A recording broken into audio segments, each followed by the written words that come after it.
Bismillahirrahmanirrahim. Alhamdulillahirabbil alamin wa bihi nasta'in ala umuri dunya waddin. Wassalatu wassalamu ala asyrafil anbiya'i wal mursalin sayyidina Muhammad wa ala alihi wa sahbihi ajma'in. Amma ba'd.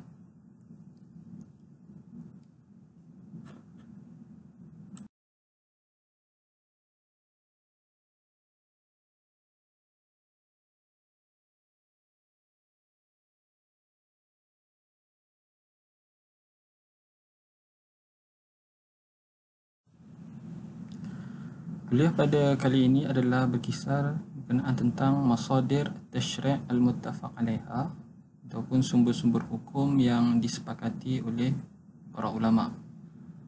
Jadi ia merujuk kepada 4 sumber utama yang disepakati oleh para ulama tanpa khilaf, melainkan golongan yang syaz lah. Iaitu yang pertama Al-Quran, yang kedua As-Sunnah, yang ketiga Al-Ijma' dan yang keempat Al-Qiyas.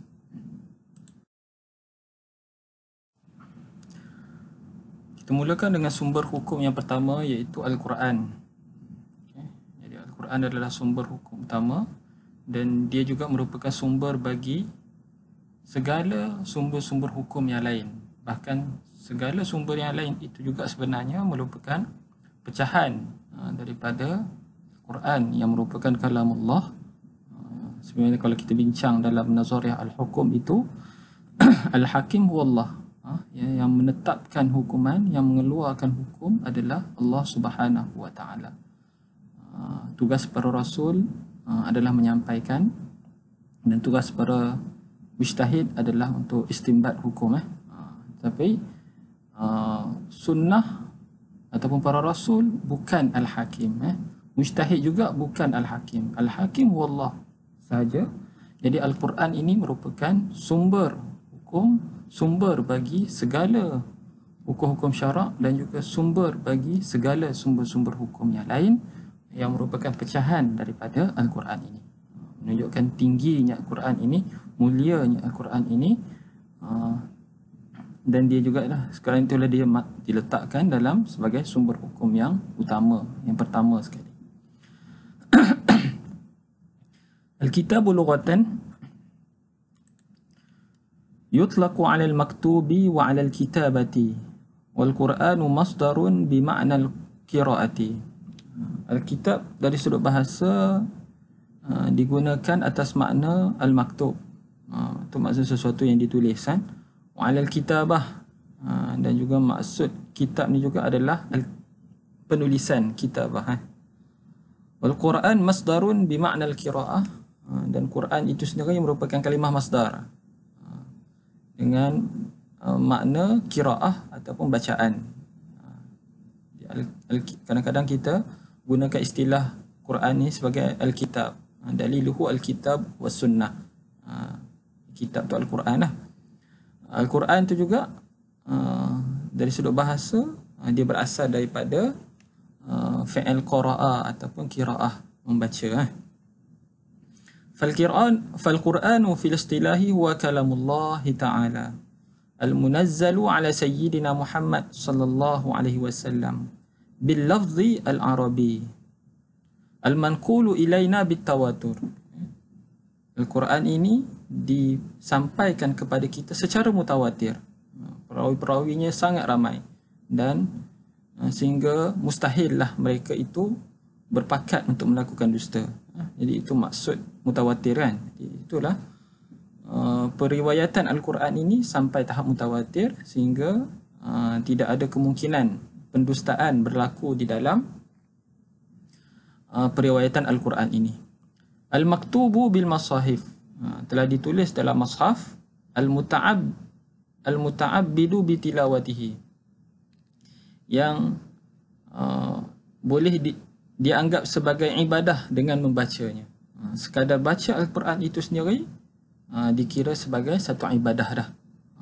Walaupun tak difahami, walaupun baca sahaja, itu pun telah dianggap sebagai satu ibadah dengan dirinya sendiri, bacaan Al-Quran itu. Al-mabdu'u bi suratil Fatihah, yang dimulakan dengan surah Al-Fatihah. Al-makhtumu bi suratin Nasi. Wattafaqal muslimuna qatibatan ala hujjatil kitabil karim. Para ulama Islam keseluruhannya telah bersepakat atas kehujahan. Tidak adalah mana-mana orang Islam yang menolak kehujahan Al-Quranul Karim secara umumnya.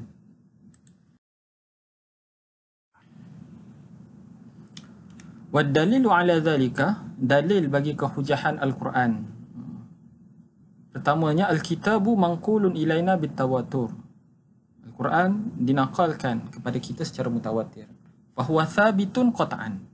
Jadi bila dia telah diriwayatkan secara mutawatir, sabitlah Al-Quran ini secara qat'i.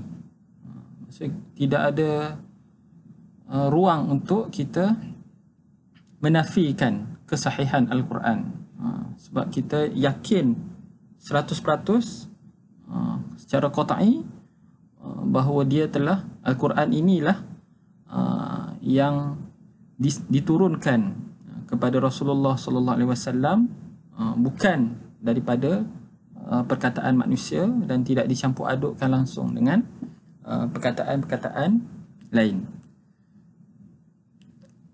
Ila Rasulillah sallallahu alaihi wasallam, Quran ini sabit, telah terbukti diturunkan kepada Rasulullah sallallahu alaihi wasallam daripada Jibril, daripada Lauh Mahfuz. Quran diturunkan sekaligus ke Lauh Mahfuz, dan kemudian Jibril menyampaikan kepada Nabi sallallahu alaihi wasallam secara beransur-ansur. Wat-tawaturu yufidul ilm al-yaqini al-qat'i alladhi la yahtamilu ghairahu. Mutawatir ini memberi faedah keyakinan yang qat'i, satu pengetahuan ataupun satu pengetahuan yang yakin dan qat'i. Memang itulah yang kalamullah Al-Quran yang diturunkan ke Lauh Mahfuz secara sekaligus dan disampaikan kepada Rasulullah dan dipindahkan daripada satu generasi ke satu generasi sampai kepada kita ini secara yakin tanpa ada sebarang perubahan. Alladzi la yahtamilu ghairahu, yang tidak ada kemungkinan tidak ada kemungkinan perkara-perkara yang lain ada dimasukkan di dalam Al-Quran. Jadi atas dasar Quran ini diriwayatkan secara mutawatir, dan kita yakin kesahihan Al-Quran ini 100%, maka itu menunjukkan Quran ini sangat sesuai. Quran ini boleh dijadikan sebagai salah satu sumber hukum di dalam syariat Islam. Yang kedua, ja'at ayatun kathiratun fil Qur'ani tantiqu anna hadzal kitaba min indillahi ta'ala. Banyak ayat-ayat Quran yang menjelaskan bahawasanya Al-Quran ini datang daripada Allah. Jadi bila kita yakin Quran ini semua datang daripada Allah, kemudian bila kita selak dalam Al-Quran pula, kita lihat isi kandungan Al-Quran, ternyata banyak sangat ayat-ayat yang menyatakan bahawasanya Al-Quran ini datang daripada Allah, bukan daripada orang yang lain. Jadi ini dalil yang kedua yang menunjukkan bila Al-Quran ini datang pada Allah, dan hukum tu kita kata yang menentukan, yang menetapkan hukum itu adalah Allah, maka kerana itulah Quran ini boleh dijadikan sebagai sumber hukum. Qala Allah Ta'ala, Allahul ladzi anzalal kitaba bil haqq wal mizan. Allah Subhanahu wa Ta'ala lah yang menurunkan Al-Quran ini dengan sebenar-benarnya. Wa qala ta'ala, inna nahnu nazzalna 'alaikal qur'ana tanzila. Sesungguhnya kamilah yang menurunkan Al-Quran dengan sebenar-benarnya. Wa qala ta'ala, inna anzalna ilaikal kitaba bil haqq. Kamilah yang menurunkan Al-Quran ini kepada kamu dengan sebenar-benarnya. Jadi banyak ayat-ayat Quran yang menunjukkan bahawasanya Allah Subhanahu wa Ta'ala yang menurunkan Al-Quran ini kepada Nabi kita Muhammad sallallahu alaihi wasallam, dan Quran itu telah disampaikan kepada kita secara mutawatir sehingga ke hari ini.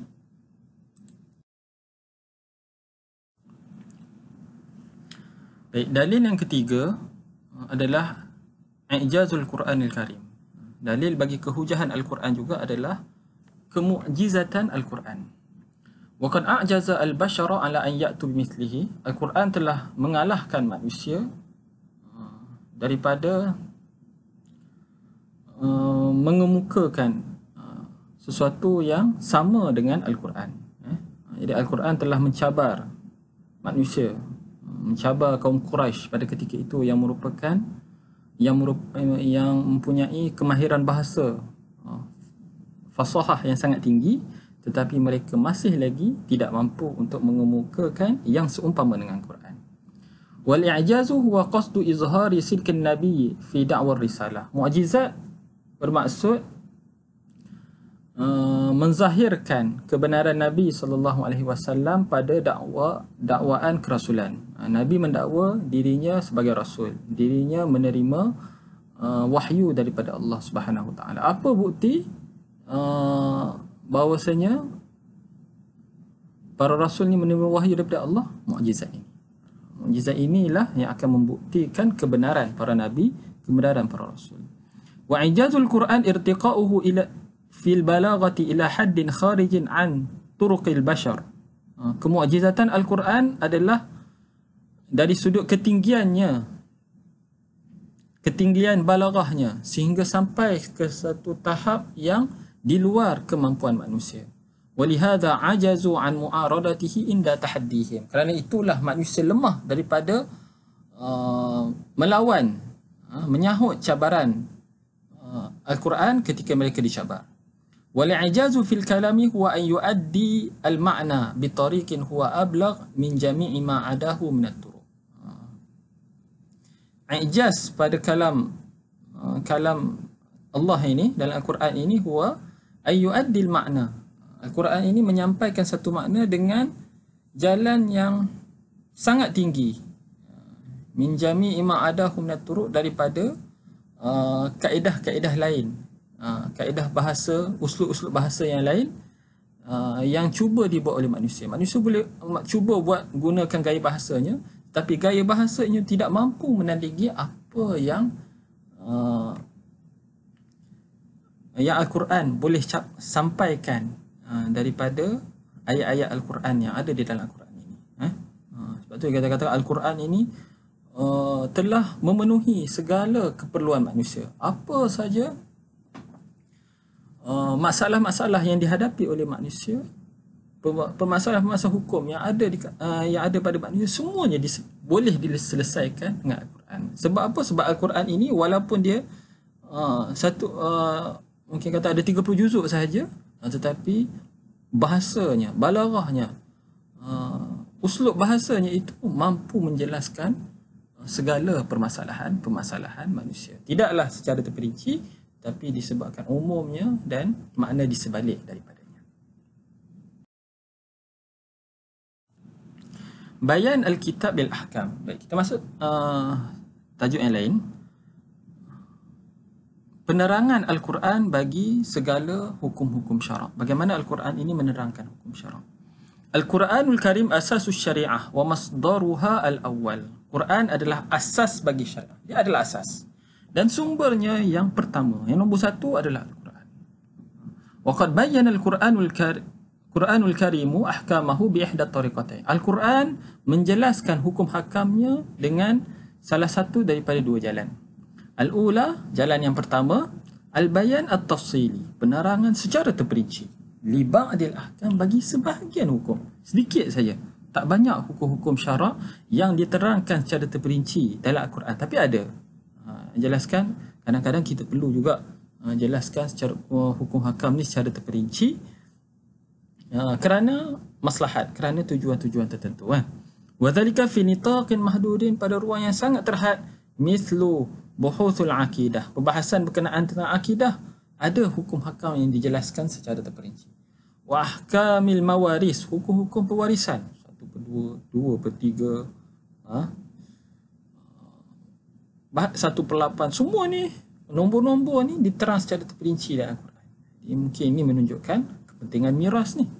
Itu solat pun tak diterangkan berapa rakaat-rakaat secara terperinci, tetapi dalam ahkam miras diterangkan habuan-habuan atau bahagian-bahagian pusaka ini secara terperinci. Wa ahkamul usrah, hukum-hukum hal-hal kekeluargaan, bab tolak, bab khulu', bahasa yang sangat terperinci tapi ada dibincangkan dalam Al-Quran. wal hudud wal kafarat, hukum jenayah berkaitan dengan hukum hudud, wal kafarat, dan juga berkaitan dengan kafarat.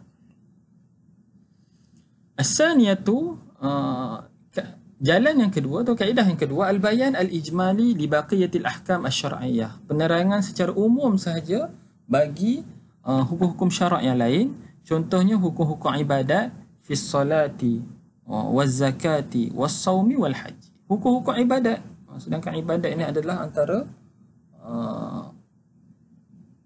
diletakkan dalam ranking yang pertama lah. Lepas tu baru bincang muamalat, baru bincang munakahat. Tetapi hukum-hukum ibadat ini hanya diterangkan secara umum sahaja. Wa kadzalika ahkamul amalat, begitu juga hukum-hukum muamalat al-madaniyah wad dauliyah, hukum-hukum yang berkaitan dengan kemasyarakatan, masyarakat sivil, wad dauliyah, hukum peringkat kenegaraan ataupun peringkat antarabangsa, wal jinayah, dan hukum jenayah yang lain selain daripada hudud itu hanya diterangkan secara ijmali ataupun secara umum saja di dalam Al-Quran.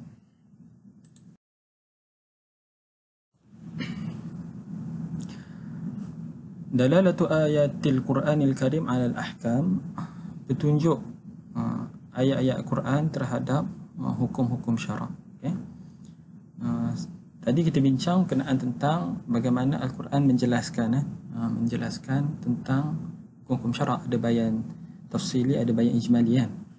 Yang ini kita nak menjelaskan tentang petunjuk ataupun isi kandungan makna yang terdapat dalam ayat-ayat Quran itu, sehingga dia menjelaskan atau menunjukkan tentang hukum-hukum syarak. Bila kita baca ayat Quran itu, adakah ayat itu menunjukkan secara qat'i ataupun secara zanni, lebih kurang. Okay. Dalla an-nassu al-Qur'ani, nas al-Quran, nas al-Quran. Contoh kita baca surah Al-Fatihah, alhamdulillahirabbil alamin.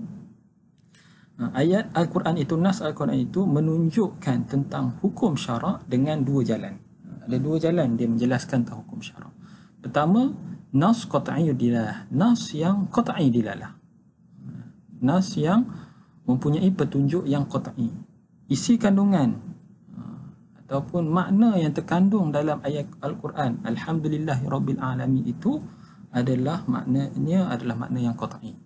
Yang kedua, nas zanni dialah nas yang mempunyai petunjuk yang zanni saja. Petunjuk yang ada di dalam alhamdulillahirabbil alamin itu zanni.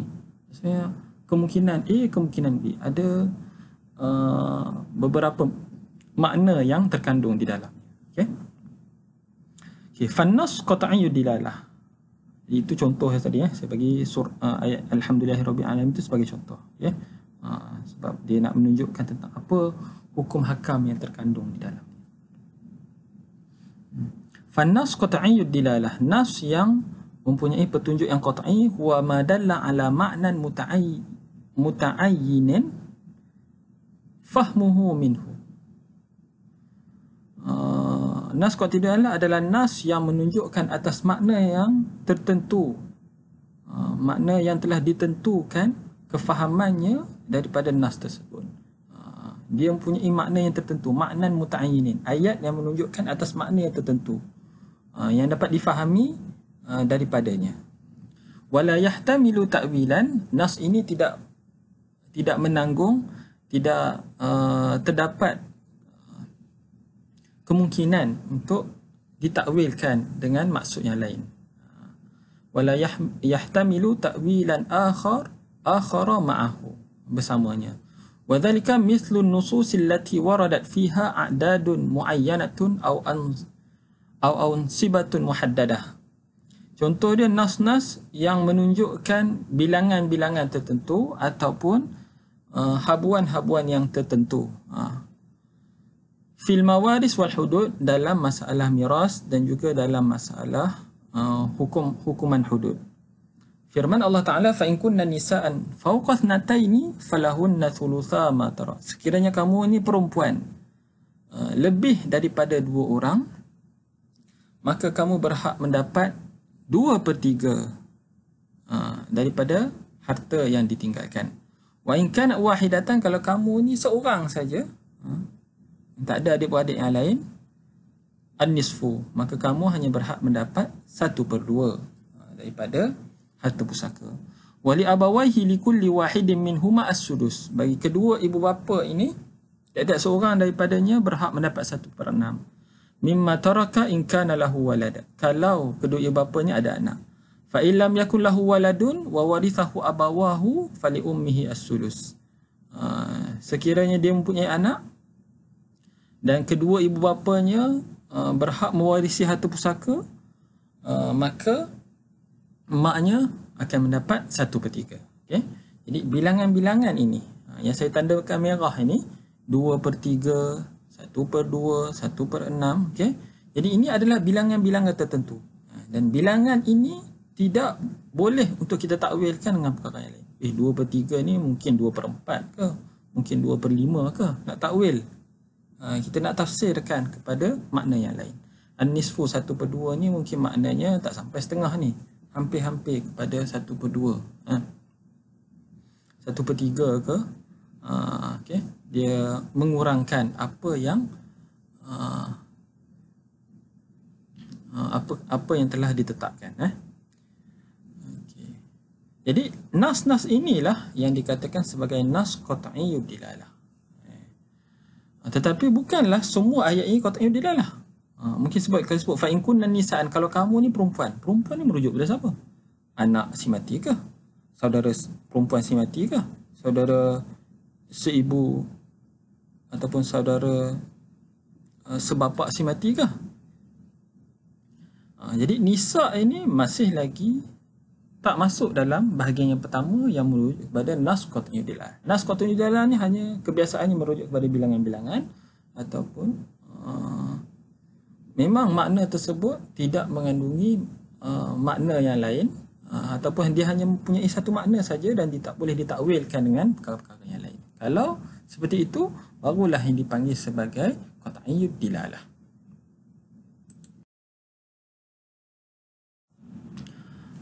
Amma an-nassu zanniyud dilalah, adapun nas yang petunjuknya adalah zanni, dan inilah sebahagian besar di dalam Al-Quran ini.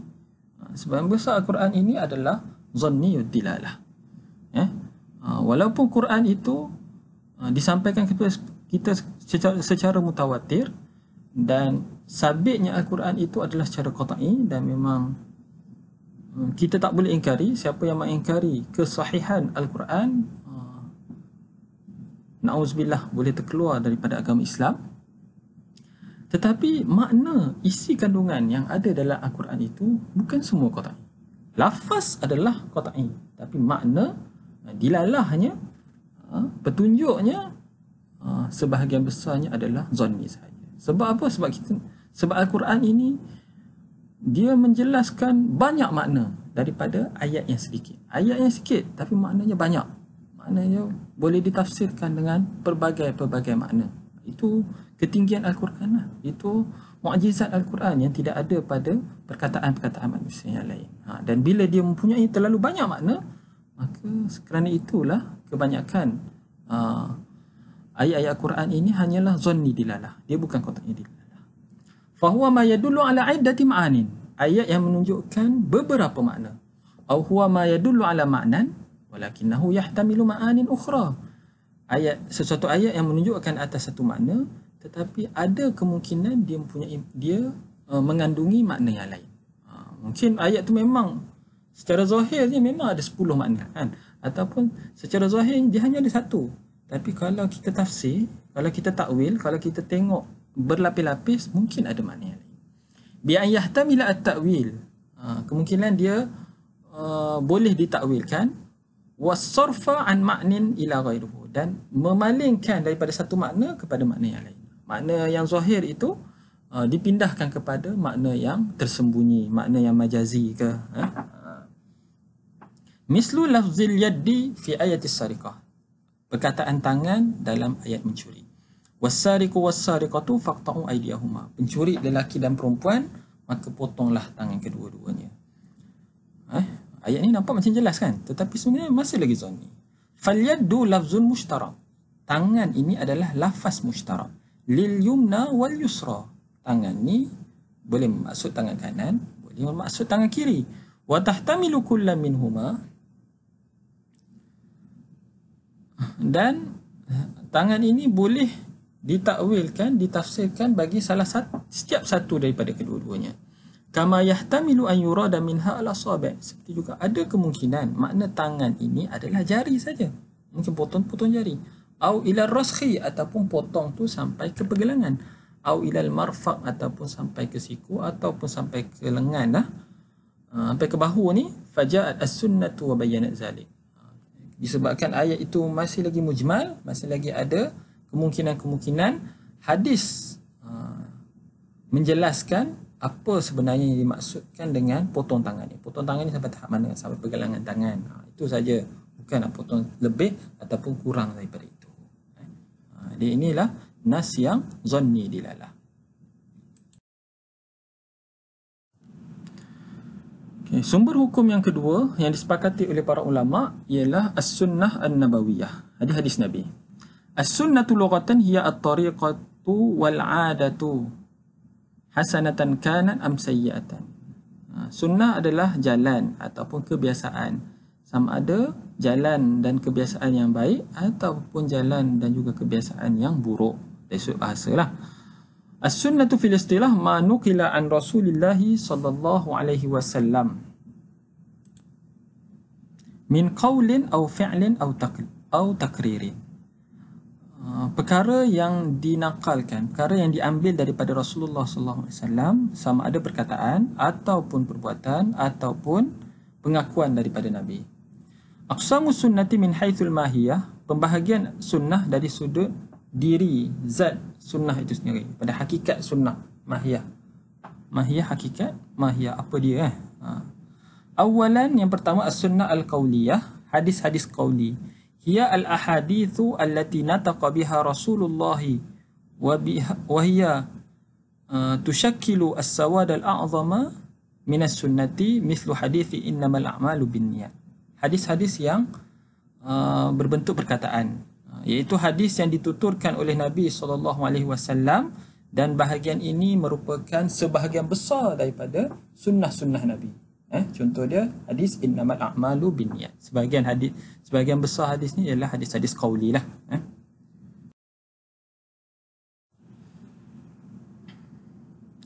Sanian as-sunnah al-fi'liyah, bahagian sunnah yang kedua adalah sunnah fi'liyah, wahya al-af'al wa tasarrufat, perbuatan-perbuatan dan urusan-urusan, allati kana Rasulullah sallallahu alaihi wasallam yaqumu biha, yang dilakukan oleh Rasulullah sallallahu alaihi wasallam.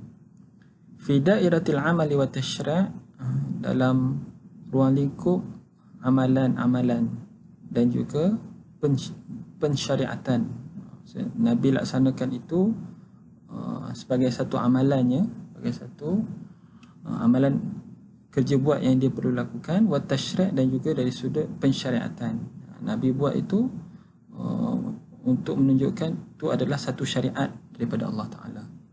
Mislu qawlihi sallu kama ra'aitumuni usalli, salatlah, sembahyanglah kamu seperti mana kamu lihat aku sembahyang.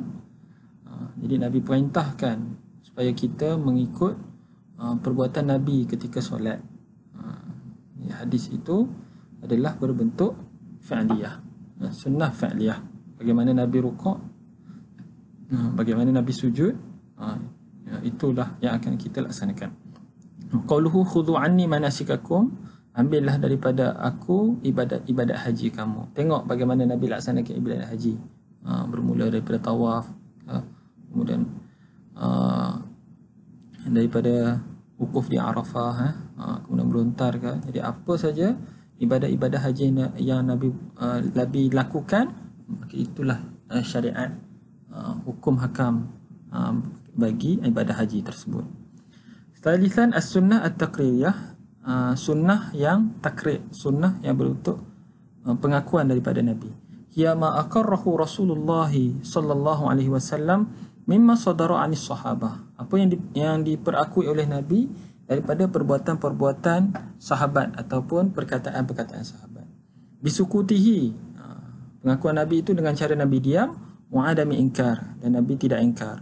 Au bi muwafaqatihi, ataupun Nabi bersetuju, wa izharu istihsanihi wa ridah, dan Nabi menzahirkan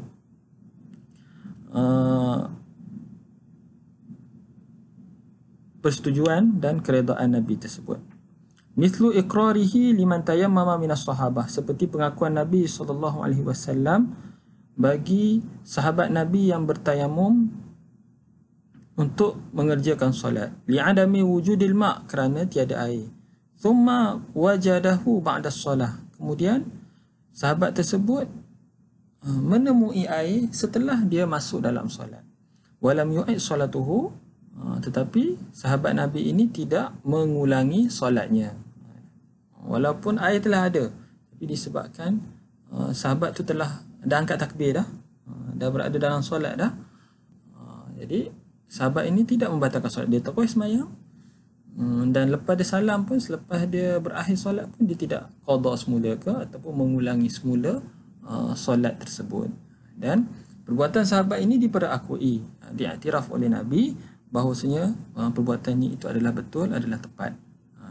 Ini menjadi satu hukum lah bagi permasalahan tayamum.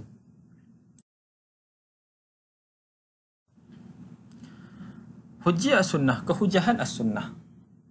Ittafaqal ulama ala anna as-sunnata sahihata ats-tsabitata allati sadara an Rasulillah sallallahu alaihi wasallam biqasdi at-tashri' wal iqtida' hujjatun 'ala al-muslimin. Sepakat para ulama bahawasanya hadis yang sahih, hadis mesti sahih lah, yang sabit daripada Rasulullah, yang kita yakin datang daripada Rasulullah, because this tashri', hadis tersebut bertujuan untuk mensyariatkan sesuatu hukum, walik tidak, dan juga supaya kita ikut apa yang diperintahkan atau apa yang disuruh oleh Rasul. Hujjatun 'alal muslimin, hadis-hadis seperti ini merupakan hujjah bagi orang Islam. Wa masdarun tashri'iyyun lahum, sumber pensyariatan bagi umat Islam. Mata thabatat bisanadin sahihin, apabila sabit dengan sanad yang sahih. Hadis itu diriwayatkan oleh perawi-perawi sehingga mencapai tahap hadis yang sahih, hadis yang diterima di sisi para ulama.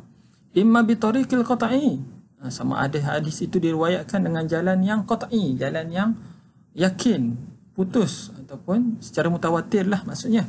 Au ghalabatiz zan, ataupun diriwayatkan secara berat sangkaan saja. Dia perawi dia ramai, 2, 3, 10 orang, 15 orang, 20 orang, tapi tak sampailah tahap mutawatir, tahap yang mustahil mereka tu boleh berpakat untuk melakukan dusta. Tapi berat sangkaan lah hadis ini memang datang daripada Rasulullah. Jadi hadis seperti ini sepakat para ulama merupakan hujjah bagi umat Islam. Wastadallu ala dhalika bi adillatin kathiratin wadihatin bayyinah. Mereka ni berhujjah dengan dalil yang sangat banyak, yang sangat jelas. Awalan, yang pertama, Al-Quranul Karim. Dalil pada Al-Quran. Faqad amara Allah Ta'ala bi ta'ati rasulih fi qawlihi ta'ala wa aqimus salah wa atuz zakah wa ati'ur rasul la'allakum turhamun. Dirikanlah salat dan keluarkanlah zakat dan taatlah kamu akan Rasul. Mudah-mudahan kamu semua dirahmati. Ini perintah daripada Allah supaya kita mentaati Rasul. Jadi kita taatlah apa saja perintah daripada Nabi, daripada perkataan dia, perbuatan dia, ataupun pengakuan Nabi. Wa qarana Allah Ta'ala ta'atahu bi ta'ati Rasulillah. Allah Ta'ala menghubungkan ketaatan Allah dengan ketaatan Rasul pada ayat yang sangat banyak. Taat kepada Allah ini bergantung kepada taat kepada Rasul. Qala Ta'ala, ya ayyuhalladzina amanu ati'ullaha wa ati'ur rasul. Wahai orang-orang yang beriman, taat kepada Allah dan taatlah kepada Rasul.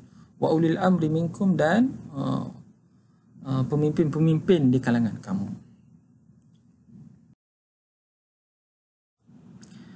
Dalil yang kedua bagi menunjukkan kehujahan sunnah, ajma'a ashabu Rasulillah sallallahu alaihi wasallam ala wujub ittiba'i sunnatihi fi hayatihi wa ba'da wafatihi.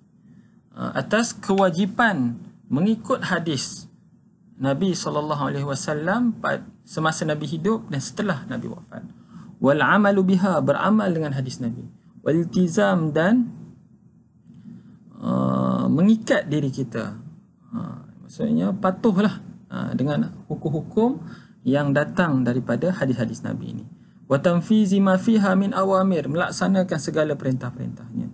Wal intiha amma fiha min nawahin, dan meninggalkan segala larangan-larangan Rasulullah sallallahu alaihi wasallam. Ijma' para ulama tentang kewajipan untuk kita mengikut sunnah-sunnah Rasulullah sallallahu alaihi wasallam, sama ada ketika baginda masih hidup sehinggalah Nabi telah wafat.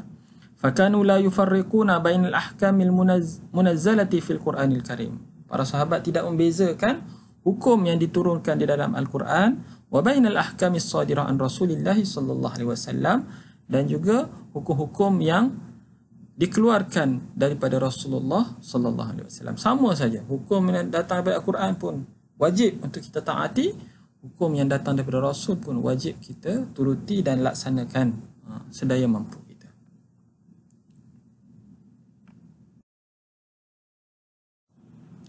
Dalil yang ketiga bagi menunjukkan kehujahan sunnah adalah al-ma'qul, dalil akal. Innal Qur'an al-Karima farada 'ala an-nasi fara'ida mujmalah. Quran memfardukan ke atas manusia dengan kefarduan yang bersifat umum. Wa syara'a lahum ahkaman 'amah, mensyariatkan bagi mereka hukum-hukum yang bersifat umum. Umum, mujmal. Mujmal ni benda yang sama-sama, tak jelas. Kalau berdasarkan Al-Quran itu semata-mata, memang manusia tak mampu untuk memahami apa kehendak daripada Al-Quran tersebut. Wa akhbarahum an wajibatin kathirah. Quran menjelaskan kepada mereka tentang kewajipan yang sangat banyak. Walam yubayyin Al-Quranul Karimu tafsila hadhil fara'id. Quran tidak menjelaskan perincian kefarduan-kefarduan ini, wal ahkam wal wajibat, hukum hakam dan juga kewajipan-kewajipan. Jadi perincian-perinciannya tidak ada. Sebahagian besarnya memang tidak disebutkan dalam Al-Quran. Kama fi qawlihi ta'ala wa aqimus salah wa atuz zakah. Kutiba alaikumus siyam walillahi 'alan nasi hajjul bait wa ahallallahu al-bai'a wa harrama ar-riba wa jahadu fi sabilillah. Perintah solat, zakat, puasa, haji, jual beli, riba, dan juga masalah jihad. Semuanya ini diterangkan secara umum sahaja. Faja'a ar-rasul al-karim fabayyana hadzal ijmala. Lalu Rasul yang mulia ini menjelaskan kesamaran-kesamaran ini. Bisunnatil qawliyati wal amaliyati lima manahu Allah Ta'ala min sultanil bayan. Kerana Allah Subhanahu Wa Ta'ala mengurniakan kepada Rasul kekuasaan untuk menjelaskan ayat-ayat yang ada ataupun hukum hakam yang ada di dalam Al-Quran. Biqaulihi ta'ala bil bayyinati waz zuburi wa anzalna ilaika dzikra litubayyana lin-nasi ma nuzila ilaihim. Kami turunkan Al-Quran ini supaya kamu dapat jelaskan manusia ayat-ayat yang diturunkan kepada mereka. Wala'allahum yatafakkarun. Mudah-mudahan mereka ini menjadi golongan yang berfikir, sentiasa berfikir. Jadi Al-Quran telah memberi kuasa kan kepada Nabi untuk menjelaskan isi kandungan Al-Quran agar manusia ini faham jelas apa sebenarnya yang dimaksudkan oleh Al-Quranul Karim.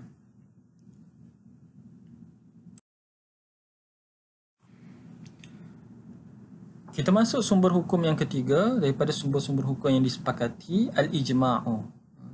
Al-ijma'u lughatan al-azmu 'ala al-amri. Ijma' dari sudut bahasa adalah satu keazaman untuk melakukan satu-satu perkara. Wal qat'i bihi, keyakinan atas satu perkara. Wal ittifaq, dan kesepakatan atas satu perkara. Di makna dari surah ada makna azam, ada makna al-qata', ada makna al-ittifaq. Wa fil istilah huwa ittifaq. Jadi dia ambil salah satu daripada makna ijma' itulah. Ittifaqu mujtahidi asrin min ummati Muhammadin sallallahu alaihi wasallam ala amrin syar'iyyin. Persepakatan mujtahid dalam sesuatu zaman daripada umat Nabi Muhammad sallallahu alaihi wasallam atas satu urusan syarak. Jadi bila para mujtahid di dalam sesuatu zaman, dalam satu masa tu bersepakat atas satu hukum, maka itulah yang dipanggil sebagai ijma'. Tidak ada mana-mana ulama' atau mana-mana mujtahid yang menolak hukum tersebut.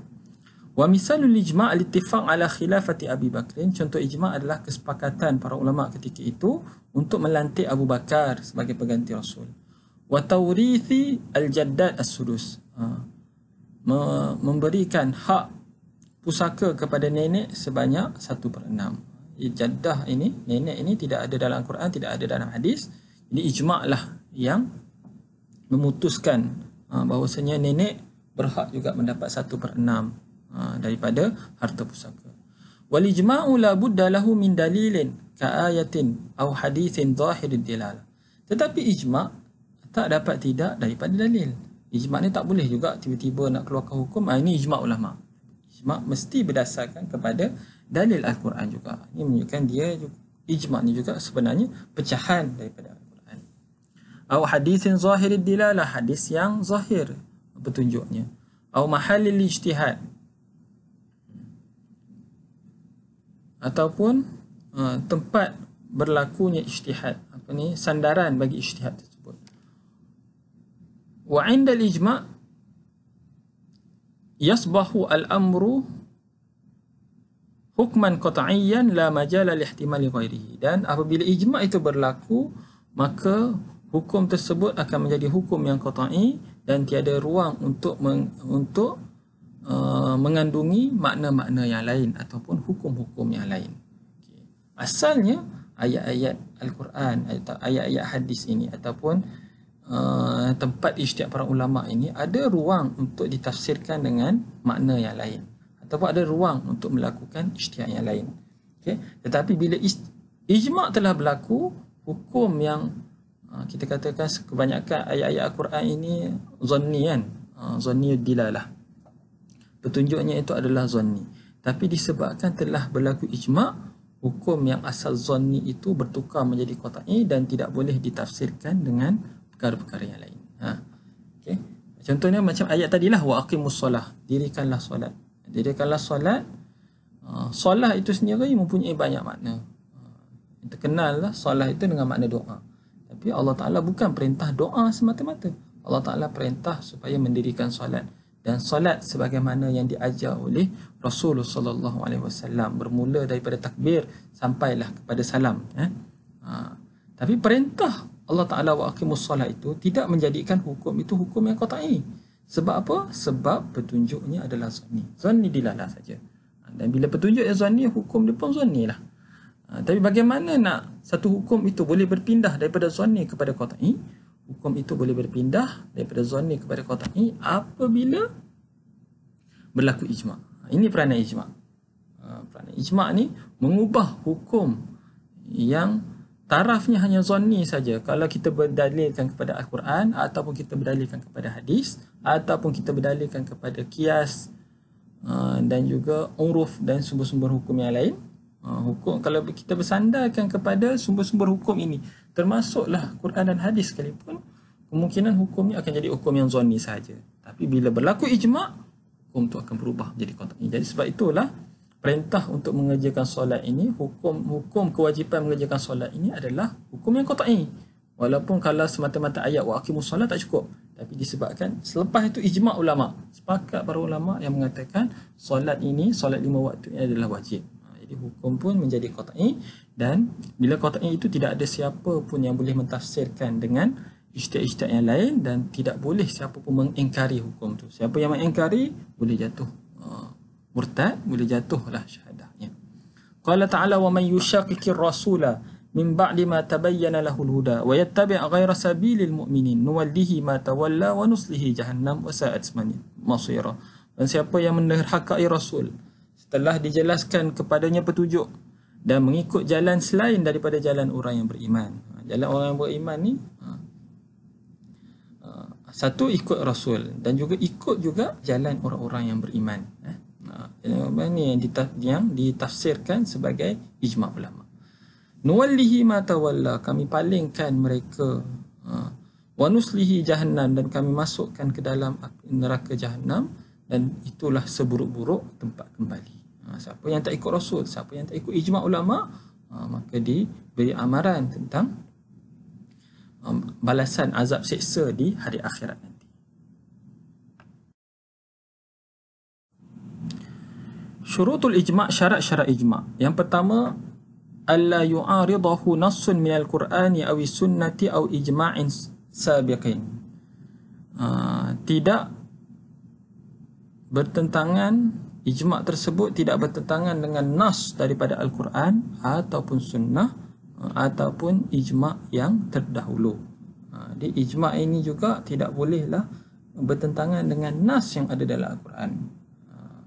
Sebab apa? Sebab ijma' juga mesti bersandarkan kepada dalil, kan?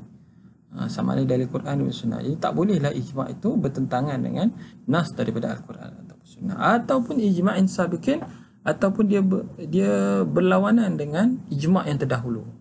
Dah berlaku ijma' pada zaman sahabat, kemudian pada zaman tabi'in nak menolak, nak buat ijma' yang baru bertentangan dengan ijma' sahabat, ini juga menyebabkan ijma' yang seterusnya itu terbatal, tidak sah lah. Ayakunal ijma'u mustanadan ila dalilin syar'iyyin. Ijma' mesti bersandarkan kepada dalil syar'i. Tetap mesti ada sandaran dia. Sandarannya apa? Al-Quran. Sandarannya apa? As-Sunnah. Sandarannya qiyas. Sandarannya maslahah. Ada sandarannya. Tapi kalau dia bersandarkan Quran, Sunnah, qiyas, maslahah semata-mata, hukum tu akan menjadi zanni. Tapi disebabkan hukum tersebut disepakati oleh semua para ulama', dia akan jadi hukum tu qat'i lah apabila berlaku ijma' ini. Yang ketiga, an yujad adadun minal mujtahidin fi asrin wahidin. Wujud sebilangan daripada mujtahid pada satu zaman, pada satu masa. Yu'minu tawatuhum 'alal kadhibi. Mustahil mereka ini boleh berpakat untuk melakukan dosa. Disebabkan ramai ulama ni dan mereka ini duduk berjauhan, dan kerana itulah mesti sampai tahap sebegitu. Ijma' yang mempunyai bilangan yang ramai, dan mustahil mereka ini boleh berpakat untuk melakukan dusta. Sebab dia akan menukar hukum ini daripada zanni kepada qat'i. Sebab tu dia mesti sama taraf dengan Al-Quran yang mutawatir tadi tu. Dan kalau hadis pun, hadis yang mutawatir tu yang diriwayatkan oleh perawi yang mustahil mereka pakat untuk melakukan dusta. Tapi ijma' ini berlaku di kalangan mujtahid, sehingga mustahil lah mujtahid yang ramai ini berpakat untuk melakukan dusta. Mujtahid di Mekah, mujtahid di Baghdad, mujtahid di Mesir, mujtahid di Eropah, mujtahid di Asia, semua sekali sepakat keluarkan hukum yang sama. Inilah baru dikatakan sebagai ijma'. Yang keempat, an yakuna al-ittifaq min jami'il mujtahidin. Kesepakatan itu adalah daripada keseluruhan mujtahid. Mesti daripada keseluruhan. Tak ada seorang pun yang menolak hukum ini. Kalau seorang tolak hukum ini, dia tak akan jadi ijtihad. Dan kesepakatan ini juga di kalangan mujtahid lah. Dia tak kira orang-orang yang bukan orang awam. Kalau orang awam tolak ijtihad ni, dia masih lagi tidak mengganggu ijma' tu. Ijma' adalah kesepakatan di kalangan para mujtahid, dan setiap mujtahid yang ada pada masa itu, tak kiralah di mana tempat sekalipun, di tanah Arab ke, di tanah negara orang putih ke, di tanah Asia ke, di tanah Afrika ke, mana-mana tempat sekalipun, mujtahid, yang penting dalam masa yang sama, mereka itu bersepakat untuk mengeluarkan hukum itu. Yang kelima, yang qaridal asru wa yamutu jami'ul mujtahidin hatta la yarji'a ahaduhum an ra'yihi. Habis satu zaman dan meninggal keseluruhan para mujtahid, sehingga tidak ada seorang pun yang menarik balik pandangan mereka. Jadi ini syarat untuk tetapnya ijma' tu. Tadi ijma' tu ialah mesti dalam satu masa tu mereka sepakat untuk satu hukum. Tapi ijma' tu dah berlaku, cuma tak tetap lagi. Bagaimana nak kata ijma' tu telah tetap, memang telah pasti, tak berubah dah? Tunggu sampai mujtahid itu meninggal dunia. Kalau berakhir dah zaman tu, mungkin berlalu lah selama tempoh 80 tahun, 90 tahun, 100 tahun ke, berlalu dah zaman tu, semua mujtahid itu telah meninggal dunia, dan semua mujtahid itu tidak rujuk balik daripada ijtihad mereka, ketika itulah baru ijma' tu telah tetap, dan tidak boleh berlaku penafian, penolakan dah setelah daripada itu. Sebab mujtahid ini telah meninggal dunia dan mereka tak pernah merujuk daripada ijtihad mereka semasa mereka masih hidup. Jadi ini 6 syarat yang bagi mengesahkan bahawasanya ijma' itu telah berlaku dan ijma' itu mempunyai kesan dari sudut merubah hukum yang bertaraf zanni kepada hukum yang bertaraf qat'i. Sebab itulah kalau kita lihat pun syarat dia pun agak ketat. Sangat ketat juga untuk boleh dikatakan sebagai ijma'. Kalau tidak, dia sekadar persepakatan ulama'-ulama' dunia pada ketika ini. Tapi nak kata keseluruhan tak sampai tahap yakin lagi. Jadi dia hanya persepakatan, tapi dia tak panggil ijma' yang dikatakan sebagai salah satu sumber hukum dalam syariat Islam. Ittifaq lah, tapi ijma' satu sumber hukum yang berbeza dan mempunyai taraf kedudukan yang tersendiri.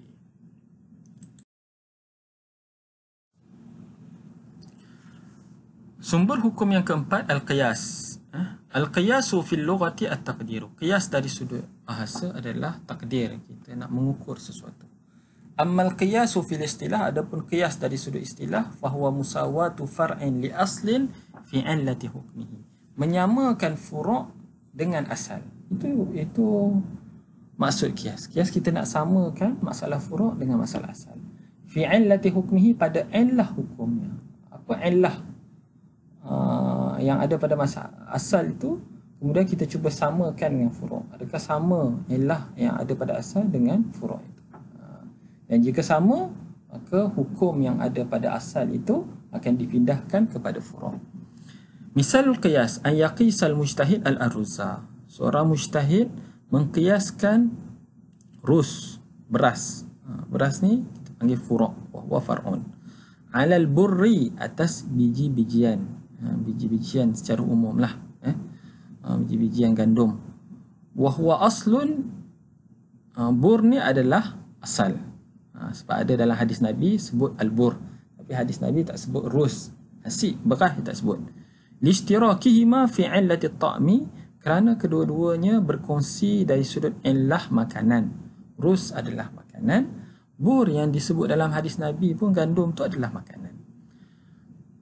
Wa yunqal hukmul burri, dipindahkan hukum gandum ini. Wa huwa al-hurmah fi riba, hukum dia apa? Haram dalam masalah riba. Ilal ar-ruzzi, kepada beras. Hukum haram riba ini ada juga dipindahkan juga kepada beras. Fayakunul aruzzu haraman fi riba. Jadi sekarang ni beras juga hukumnya adalah haram sekiranya berlaku riba ulama. Beras tu halal lah. Nasi memang boleh makan kan. Tapi kalau beras ini berlaku dalam transaksi ribawi, maka dia boleh menyebabkan hukum jadi haram. Beras pun boleh jadi haram. Bukan makanan yang tak sembelih je haram. Beras kalau tidak dijaga hukum hakam ribawi, dia pun boleh menyebabkan jadi haram kerana kita bersandarkan kepada qiyas kepada al-bur, qiyas kepada gandum.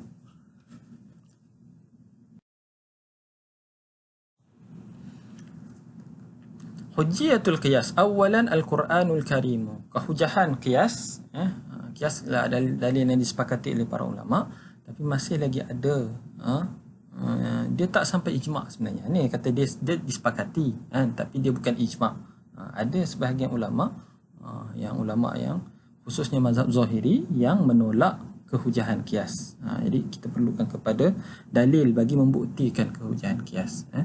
Kalau hadis tu lagi sikit lah, tapi ada juga golongan-golongan anti hadis yang menolak kehujahan hadis ni. Mereka kata kita pegang pada Al-Quran saja cukup lah. Itu sebab kita itu sumber utama kita kan.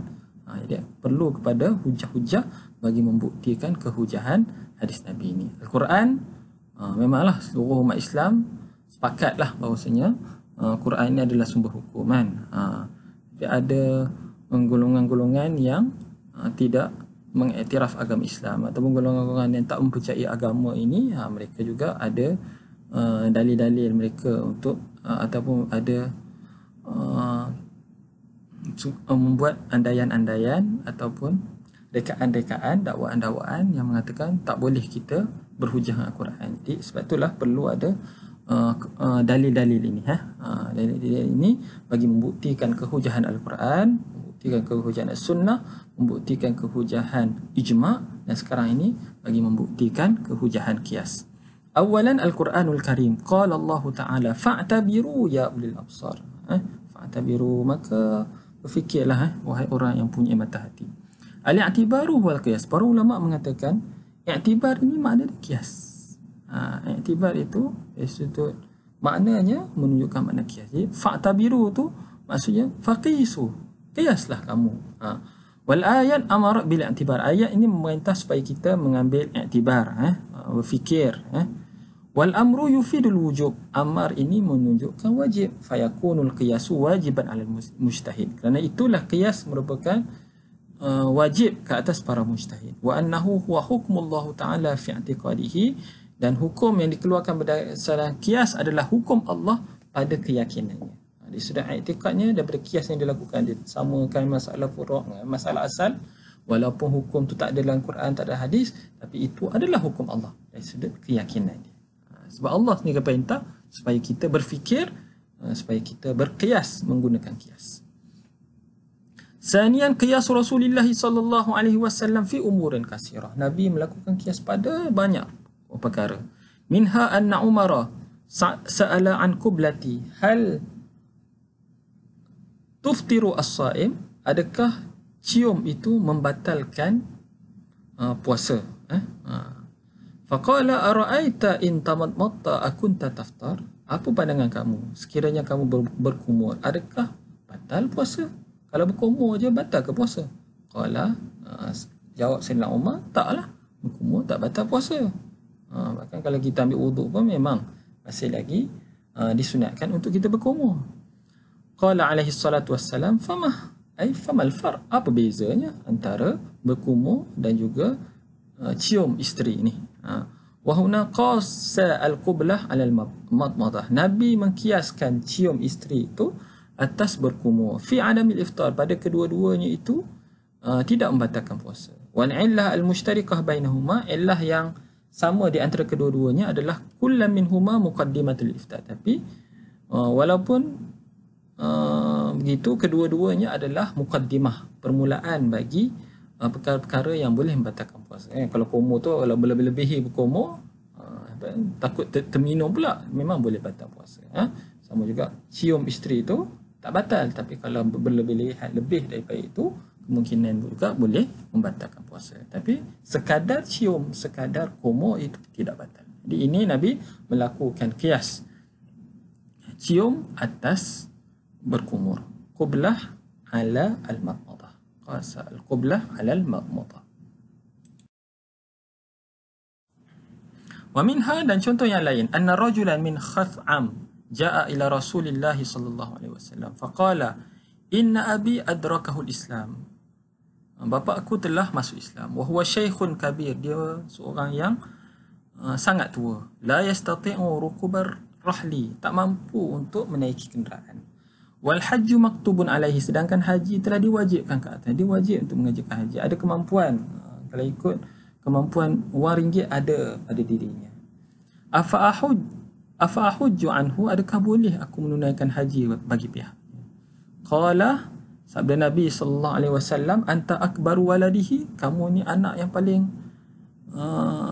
sulung? Qala na'am, jawab lelaki ini ya. Qala ara'aita law kana ala abika dainun faqadaitahu anhu, pandangan kamu kalau bapa kamu ada hutang, adakah kamu akan tunaikan hutangnya? Bapa kamu hutang ni, tak boleh nak bayar hutang dah, tak ada duit dah, adakah kamu akan bayar hutang bagi pihak bapa kamu? Akana yujzi'u zalika anhu, adakah memadai dengan kamu tolong bayarkan hutang ni, telah menyelesaikan hutang dia? Dia berhutang dengan ahli keluarga dia bayar ke ahli keluarga dia tu. Adakah bayaran anak ini memadai daripada bayaran bapa dia? Qala na'am, ya. Kalau aku tolong bayarkan, maka selesailah hutang bapa aku kan. Qala fahjuj anhu, sabda Nabi, maka tunaikanlah haji bagi pihaknya.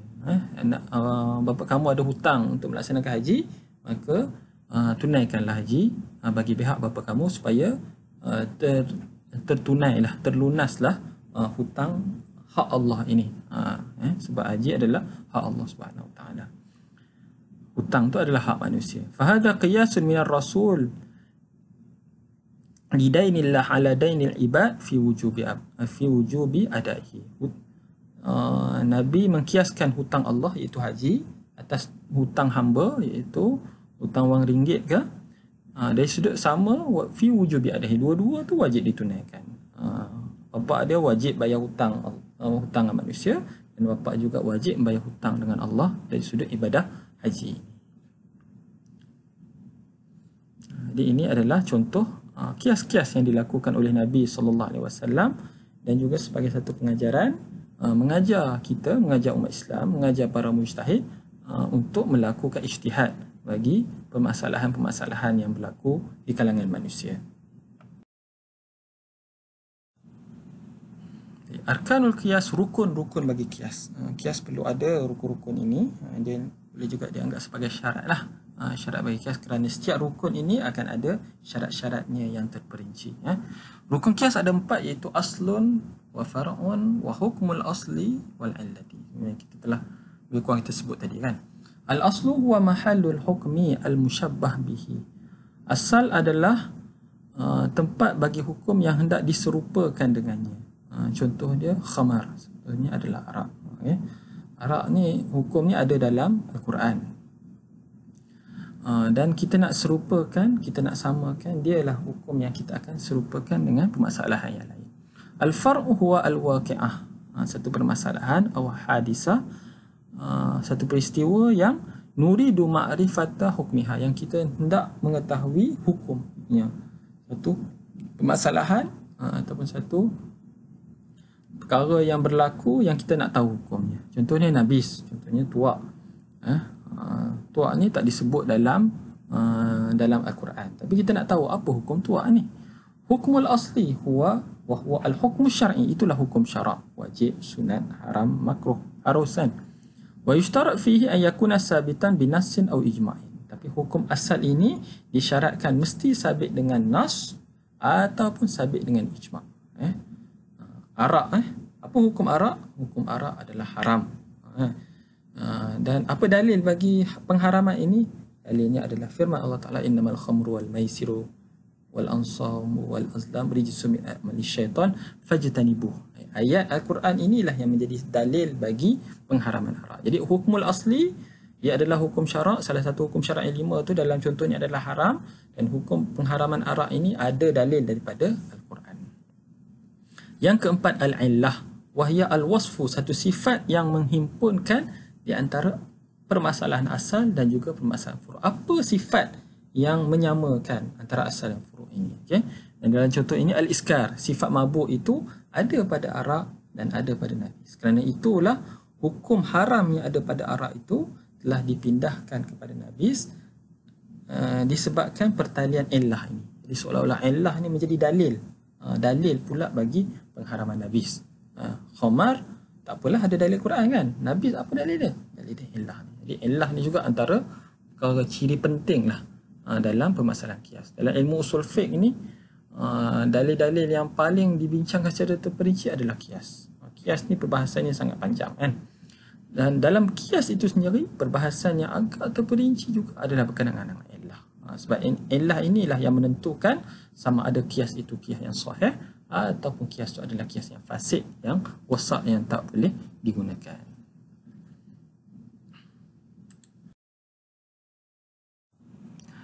Hadza wabillahi taufiq. Alhamdulillah kita selesai berkenaan tentang dalil-dalil yang disepakati daripada Al-Quran, sunnah, ijma' dan qiyas. Kita terangkan secara umum dan ada juga beberapa perkara yang kita bincangkan secara lebih terperinci. Mudah-mudahan ada manfaatnya bagi kita semua. Wallahu ta'ala a'la wa a'lamu bis-shawab.